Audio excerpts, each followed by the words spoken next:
எல்லாருக்கும் வணக்கம். நான் 3 செய்திகள மட்டும் சொல்லிட்டு இந்த வீடியோவ நான் முடிக்கிறேன். சோ தட் ரொம்ப இம்பார்ட்டன்டான இந்த 3 செய்திகள். இத நீங்க ஸ்கிப் பண்ணாம பாருங்க அப்படின்னு மட்டும் நான் சொல்றேன். இப்ப சமீபத்தில வந்து பார்த்தீங்கன்னா, டாஸ்மார்க் வந்து 790 கோடி வருமானம் ஈட்டியிருக்காங்க. இத தீபாவளி முடிஞ்சதுக்கு அப்புறமா தீபாவளியில 3 நாள் கலெக்ஷனா இத சொல்லியிருக்காங்க. இது ஒரு புறம் வச்சுக்குவாங்க. அப்படியே இதுக்கு டைரக்ட்டா ஆப்போசிட் ஒரு செய்தி சொல்றேன். எடப்பாடி அவர்கள் தன்னோட தேர்தல் பரப்புரையின் போது ஒரு இடத்துக்கு போறாரு. அங்க கையில போய் நெல் அள்ளுறாரு. நெல் எல்லாமே முளைச்சிருக்கு. அங்க இருந்தவங்க எல்லாம் கிட்டத்தட்ட கண்ணீர் மல்க அவர்ட்ட வந்து அத குறையா சொல்றாங்க. நல்லா யோசிச்சு பாருங்க. டாஸ்மார்க்ல இருந்து மட்டும் ஜஸ்ட் 3 டேஸ்ல ரூ. 790 கோடி வருமானம் நம்மளுக்கு வருது. பட் ஆனா நம்மள்ட்ட வந்து ஒரு நெல் கிழங்க கட்டி, அந்த நெல்ல வந்து அந்த கிடங்குல சேவ் பண்ணி வைக்கிறதுக்கான பொருளாதாரம் இல்ல தமிழ்நாட்டுல. இத நீங்க நம்பி தான் ஆகணும். இது ஒரு செய்தி. அதுக்கப்புறமா பார்த்தீங்கன்னா, எடப்பாடி அவர்கள் வந்து எதிர்க்கட்சியா வந்து இப்ப சிறப்பா செயல்படுறாரு அப்படின்னு நான் சொல்லுவேன். ஏன்னா, அவர் நல்ல சூப்பரா ஒரு கம்பேரிசன் இப்ப வந்து எடுத்து வச்சாருங்க. அதுல என்னென்ன சொல்றேன் பாத்துங்க. எங்க ஆட்சியில பாத்தீங்கன்னா, அ சிமெண்ட் இவ்வளவு விலையில இருந்ததுங்க. கம்பி இந்த அளவுக்கு இருந்ததுங்க. இப்ப எவ்வளோங்க? நீங்களே அந்த ரேட்டுமே அப்படியே சொன்னாரு. இவ்வளவு வித்துது, இவ்வளோ இப்ப விக்கிது அப்படின்னு சொல்லிட்டு. அது மட்டும் இல்ல. எம்சாண்ட்ல இருந்து, மணல்ல இருந்து, ஒரு செங்கல்ல இருந்து அவர் சொல்லியிருந்தாரு. அதெல்லாம் நீங்க கொஞ்சம் கம்பேர் பண்ணி பாருங்க. அதுக்கப்புறமா பாத்தீங்கன்னா, இப்போ சமீபமா ட்ரெண்ட்ல இருக்கிற உதயநிதி அவர்கள். உதயநிதி அவர்கள் வந்து எடப்பாடி அவர்கள வந்து அவர் நெறைய கால் பார்த்தவரு, தவழ்ந்து போனாரு அப்படின்னு சொல்லிட்டு ஒரு அப்பா வயசுல இருக்கிறவர ரொம்ப தரம் தாழ்ந்து ஒரு விமர்சனம் பண்ணாரு. விமர்சனமே பண்ணக்கூடாதா அப்படின்னு கேட்டீங்கன்னா, நான் வேணான்னு சொல்லல. நீங்க தாராளமா விமர்சனம் பண்ணலாம். அவர் பண்ண ஆட்சியில நீங்க விமர்சனம் பண்ணுங்க. அவர் செய்யற தவறுகள நீங்க சுட்டிக்காட்டுங்க, விமர்சனம் பண்ணுங்க. பட் நீங்க பர்சனல் அட்டாக் பண்ணீங்கல்ல, அதுக்காக தான் நீங்க உங்களுக்கு இந்த வினையே வந்து மாட்டுச்சுன்னு சொல்லணும். நீங்க தேவையில்லாம ஒரு போஸ்ட்ட ரீபோஸ்ட் பண்ணி, இன்னைக்கு இருக்கிற எல்லா நண்டு, சிண்டு எல்லாமே உங்கள வச்சு சுத்தி, சுத்தி அடிக்குதுங்களா சமூக வலைதளங்கள்ல. சோ அதுதான் சொல்றேன். எப்பயுமே சொல்றேன், தெய்வம் நின்று கொள்ளும், அரசன் அன்று கொள்வான். இந்த பழமொழி எல்லாருக்குமே தாங்க. நாம ஒரு தப்பு செஞ்சோன்னா, அது பின்னாடி ரொம்ப பெருசா நம்மளுக்கே வந்து எதிர்வினையா முடியும். இப்ப நீங்க அதுக்கு ஏதாவது பதில் சொல்ல முடியுமா உங்களால? முடியாது. அதையும் விட்டுருவோம். அதுக்கப்புறமா இன்னொரு செய்தி, முக்கியமான செய்தி சொல்றேன் பார்த்துக்கோங்க. இன்னைக்கு வந்து சுந்தர் பிச்சை அவர்கள் வந்து தமிழ்நாட்டுக்கு ஒரு ஏஐயோட ஹப்ப கொண்டு வரதுக்காக, அது எப்படின்னா ரொம்ப ஸ்மார்ட் ஹப், ரொம்ப பெரிய ஹப் கொண்டு வரதுக்காக பிளான் பண்ணியிருந்தாரு தமிழ்நாட்டு உள்ள கொண்டு வரதுக்கு. ஆனா, அது சில காரணங்களால இப்ப ஆந்திரா பக்கம் போயிருச்சு. அது எப்படின்னா புயலா இது ஆந்திரா பக்கம் போனா நம்ம சந்தோஷப்படுறதுக்கு நல்லா யோசிச்சு பாருங்க. அது உள்ள வந்துச்சுன்னா கிட்டத்தட்ட எத்தனையோ லட்சம் பேருக்கு வேலை கிடைச்சிருக்கும்னு சொல்றாங்க. நம்ம தமிழ்நாட்டுல இருந்து ஒருத்தர் போய் ஒரு நல்ல நிலைமையில இருந்து நம்ம தமிழ்நாட்டுக்கு ஏதாவது நல்லது செய்யணும்னு முயற்சி பண்ணி வரும்போது, அவருக்கு இந்த மாரி தடைகள்லாம் அமைஞ்சு போச்சு. இது நோட் பண்ணிக்கோங்க. இதெல்லாம் விட்டுட்டு நம்ம போயிட்டு பாக்ஸான்ட்ட தொங்கிட்டு இருக்கோம். யார்ரா அந்த பாக்ஸான்னு கேட்டாக்கா, இன்னும் நம்ம அவங்கள்ட்ட கெஞ்சிட்டு இருக்கோம். நாங்க வந்து முதலீடுல இருக்கிறோம், தொழில தொடங்குறோம் அப்படின்னு சொல்லிட்டு. இது ஒரு செய்திங்க. அப்புறம் அடுத்த கட்டமா பார்த்தீங்கன்னா, நம்ம விஜய் செய்திக்கு வருவோம். ஏன்னா எந்த நியூஸ் சொன்னாலும் விஜய் செய்தி சொல்லாம இருக்க முடியல. ஏன்னா சுத்தி சுத்தி இருக்கிற எல்லா தொலைக்காட்சி நிறுவனங்களும், செய்தி நிறுவனங்களும், ஊடகங்களும் விஜய சுத்தியே தான் இயங்குது. இப்ப அந்த கரூர் கேஸ்ல கிட்டத்தட்ட எல்லாருமே வந்து ஜாமீன் குடுத்திருக்காங்க. விஜயோட கை ஒரு படி மேல ஏறிருக்கு அப்படின்னே சொல்லலாம். சரி, இது ஒரு செய்திங்க. அடுத்ததா இன்னொரு விஷயம், முக்கியமான விஷயம் சொல்றேன்.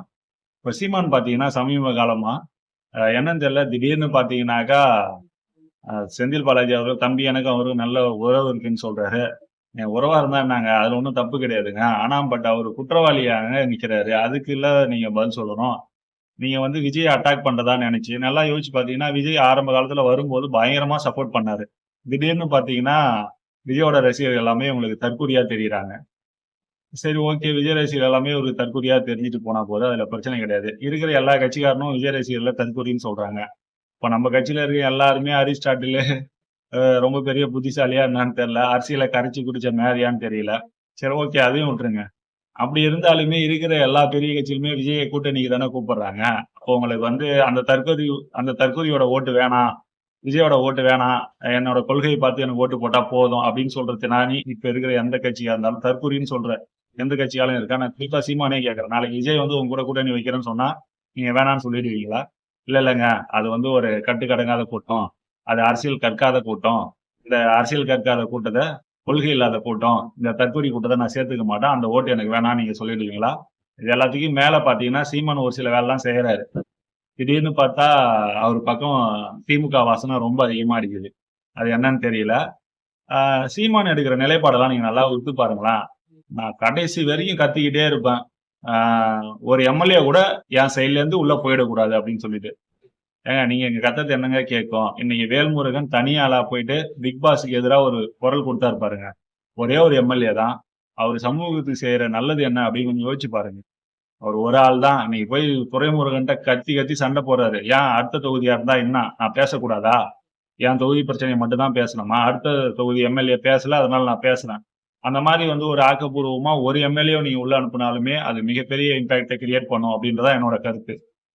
ஸோ இது போல வந்து ஆஹ், மிகப்பெரிய நல்லது நல்லதா செய்யறேன்னு நினைச்சிட்டு இந்த அரசாங்கம் செய்யறது எல்லாமே கெடுதலா தான் முடியுது. அதோட இல்லாம நானும் அதே தாங்க சொல்றேன். கண்டிஷன்ஸை ஃபாலோ பண்ணுங்கடா, கண்டிஷன்ஸை ஃபாலோ பண்ணுங்கன்னா எவன் கேட்கறான்?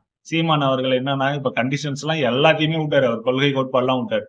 திடீர்னு பார்த்தா சன் பிக்சர் தான், அதாவது என்ன சொல்ற, திமுக தான் வளர்த்து விட்டுருச்சு விஜய, இன்னைக்கு அவர் பெரிய பாம்பா வந்து நிக்கிறாரு அப்படின்னு சொல்றாரு. ஏன் சன் டீச்சர் வந்து சும்மா வாங்க விஜய் வாழ்த்து விடுது. அந்த ஆள் மேல கோடிக்கணக்கில் பிசினஸ் இருந்து அதனால அவங்க வந்து அவர் மேல பந்தயம் கட்டினாங்க. அப்பயும் விஜய் குதிரை தாங்க, ஜெயிக்கிற குதிரை மேலதான் பணம் கட்ட முடியும். அதை நம்பிதான் விஜய் மேல பணம் கட்டினாங்க. சும்மா இவர் மட்டுமே அதுல ப்ராஃபிட் அடைஞ்சதாகவும் இவருக்கு சம்பளம் தானே கொடுத்தாங்க, பெரிய ப்ராஃபிட் அவங்களுக்கு தானே. சோ இந்த மாதிரி சீமான் வந்து திடீர்னு விஜய பாம்புன்னு சொல்றது, நிலைப்பாடை மாத்துறது அப்படின்னு பாத்தீங்கன்னா இப்போ 4 பெரிய எடப்பாடி ஓப்பனாவே சொல்லிட்டாரு விஜய் எங்க கூட்டணிக்கு வரவேற்கிறோம் அப்படின்னு சொல்லிட்டு. அதோட பாத்தீங்கன்னா காங்கிரஸ் விஜய் எங்க பக்கம் வரணும்னு ஆசைப்படுது. இன்னைக்கு திருச்சி வேலுசாமியோட கருத்து எல்லாமே பாத்தீங்கன்னா அப்படிதான் இருக்கு. சோ இந்த மாதிரி பெரிய கட்சி, ஏன் திமுக பக்கமே விஜய் நான் வரேன்னு சொன்னா நீங்க வேணாம் நான் சொல்லிடுவீங்க? இருக்கிற எல்லா கட்சியும் கைட்டி விட நீங்க தயாரா இருப்பீங்க அப்படிதான் நான் சொல்லுவேன். சோ தட் நீங்க வந்து வைக்கிற நிலைப்பாடு எல்லாம் எப்படி தெரியுமா இருக்கு? நாட்டுல இருக்கிற பிரச்சனைகள்லாம் நீங்க பேசுறது கிடையாது. யாருங்க ட்ரெண்டிங்கோ, விஜய் பத்தி நிறைய நியூஸ் வருதா, சோ அவனை போட்டு அடி. இருக்கிற சமூக ஊடகங்கள்ல இருக்கிற உங்களோட என்ன சொல்றது ஊபிஸ்கள் எல்லாரையும் ஏவி விட்டுற வேண்டியது. பத்தும் பார்த்தாதுக்கு பத்திரிகையாளர்கள் போர்வையில இருக்கிற உங்களோட கைக்குலியும் டிபேட் இதுக்கு அனுப்பிச்சிட வேண்டியது. செந்தில் எல்லாம் கூற கூவுக்கு நான் என்னை அப்படியே சொல்லிட்டு இருக்கேன். அதெல்லாம் எங்களால ஜீர்ணிக்கவே முடியல அப்படின்னு தான் நான் சொல்றேன்.